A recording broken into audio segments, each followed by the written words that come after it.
Pessoal, olá. Eu sou a Melissa.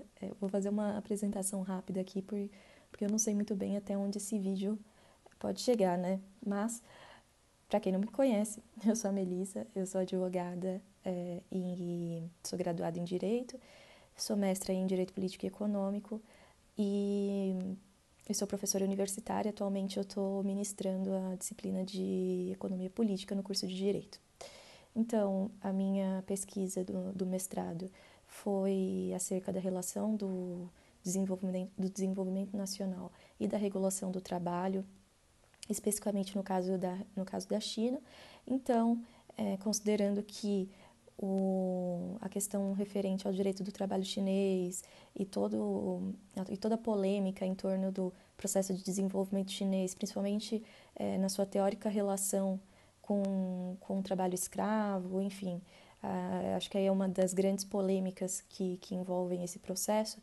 Então, diante disso, imaginei que seria interessante, inicialmente, falar com vocês sobre o direito do trabalho chinês. Eu sei que eu estou prometendo esse vídeo faz um tempo, só que eu nunca consegui me organizar, então agora, considerando esse período de quarentena, em que eu estou tendo que dar aula pelo YouTube, então calhou de ser um bom momento para conseguir gravá-lo. Eu tinha inicialmente, sei lá, alguns meses atrás, prometido que eu faria um vídeo sobre as 4 modernizações, que são políticas estatais que inauguram a reorientação da estratégia de desenvolvimento que acontece em 1978.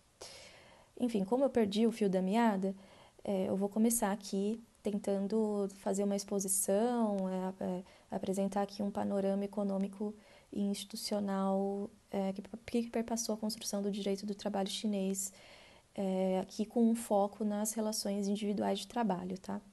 Mas, caso haja interesse, eu posso cumprir a minha antiga promessa, que eu acho que já até prescreveu, de falar sobre a política de 4 modernizações, né, que começa ali com a execução em 1978, que caracteriza o início dessa reorientação da estratégia de desenvolvimento, mas hoje aqui eu vou me propor a falar sobre direito do trabalho chinês. Porém, para que a gente de fato consiga entender a atualidade ou como se estrutura hoje o direito do trabalho chinês, a gente precisa voltar um pouco. Então, eu vou propor que a gente divida esse vídeo em três partes, tá? Então, nessa primeira parte, eu vou tratar da regulação do trabalho chinês no período de 1949 a 1978. Isso porque esse período é marcado pela fundação, em 1949, da República Popular da China, né, que é fruto da Revolução Nacional Socialista que o Mao Tse-tung levou a cabo com a sua base social de camponeses. E por que eu vou fazer essa divisão? Porque em 78, quando acontece a reorientação da estratégia de desenvolvimento, nasce o mercado de trabalho chinês. Então, é só com esse nascimento do mercado de trabalho chinês que começa a se disciplinar ou a se conformar de uma forma mais próxima e mais familiar para a gente o direito do trabalho chinês. E isso quer dizer que anteriormente não existiam marcos protetivos das relações individuais do trabalho? Não, muito pelo contrário. É só que é a partir de 78 que se inicia um processo de meio que ocidentalização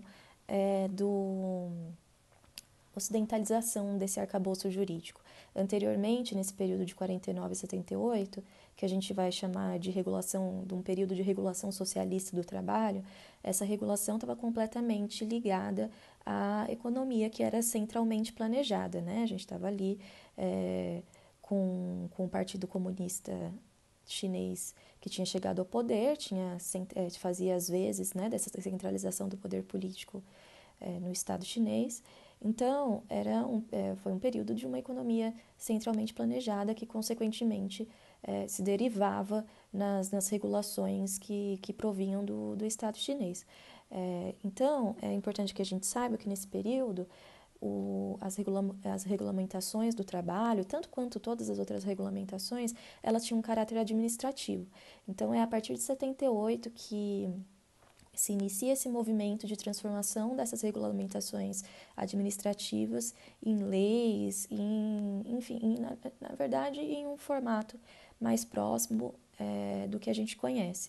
Claro que o conteúdo continua, mesmo após 78, sendo um conteúdo que é diferente do que a gente tem no Ocidente ou nas experiências capitalistas, né?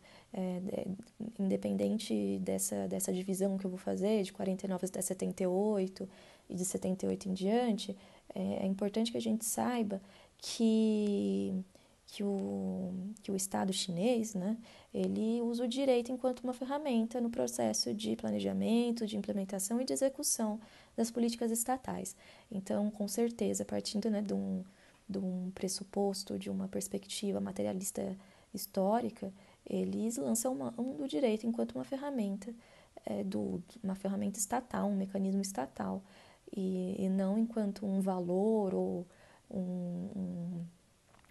ou qualquer coisa próxima da perspectiva completamente idealista e dogmática que a gente acaba tendo do direito, não só no Ocidente, mas, enfim, no modo de produção capitalista. Então, retomando a questão sobre esse período que eu vou falar nesse vídeo agora, então a gente vai falar de 49 a 78 sobre e vamos aqui nomear esse período especificamente como regulação socialista do trabalho. Dois institutos que marcam esse período e que assim, simplesmente não tem como falar tanto da regulação atual do trabalho chinesa, tanto quanto não tem como falar desse período de 49 a 78 sem falar sobre esses institutos, são o Deng Wei e o Hukou. O Deng Wei ele vai ser uma instituição, uma das instituições básicas maoístas.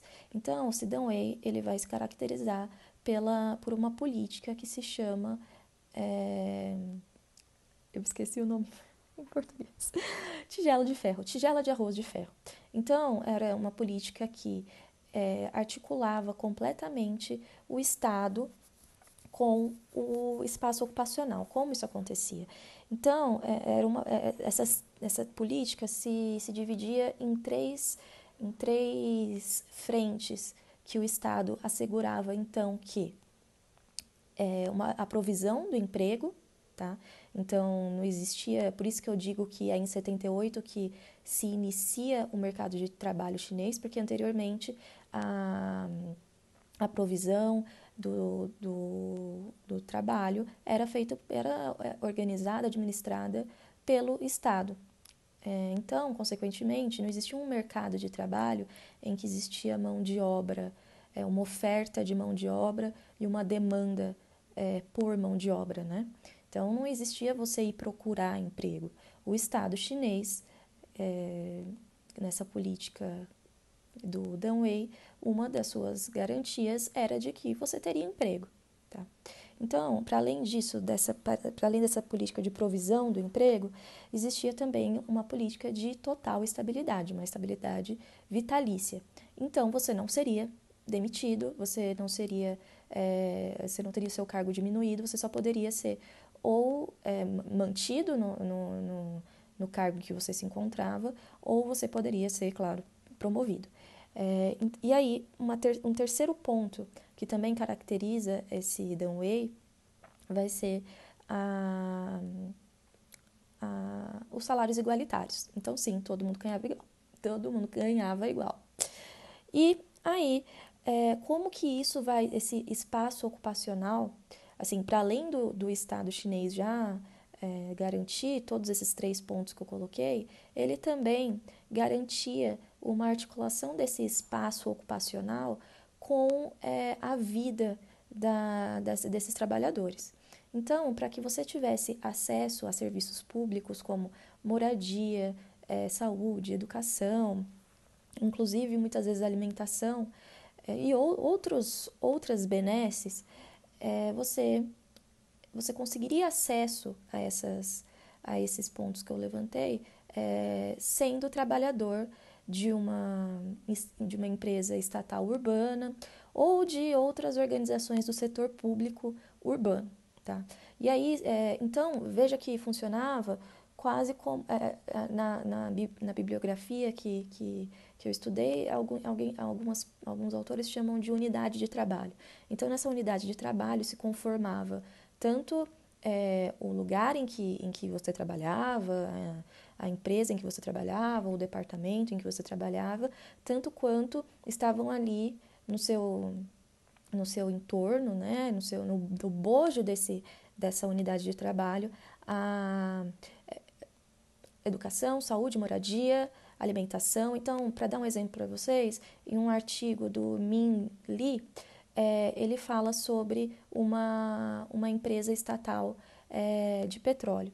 E aí ele diz que nessa unidade de trabalho tinham 190 cantinas, 37 enfermarias, 9 hospitais, 37 clínicas, 30 escolas primárias, 21 escolas secundárias e alguns shoppings, banheiros e outros espaços para ter acesso a essas facilidades.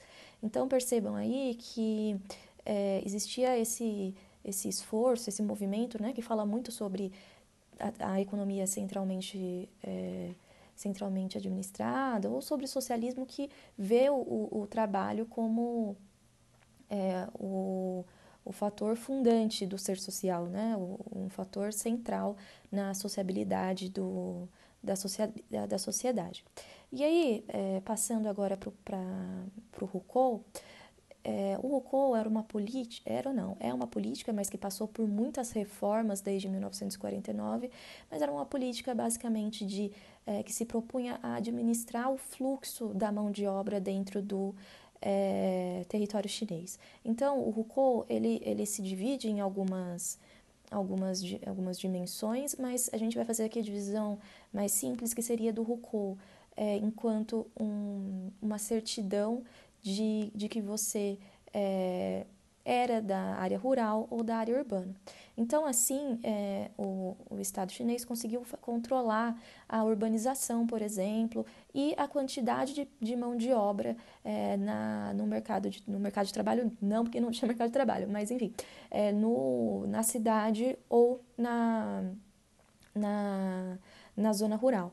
Então, a partir do momento em que você tem esse Rousseau rural ou urbano, você só tem acesso aos serviços públicos estando no seu Rousseau. Então, se eu sou uma moradora da área rural e na minha certidão, mas numa espécie de certidão de nascimento ou uma espécie de identidade, se nessa identidade diz que eu sou da zona rural e eu vou para a zona urbana, eu não consigo, na área urbana, ter acesso aos serviços públicos. Inclusive, muitas vezes, eu não conseguiria ter acesso a contratos de aluguel.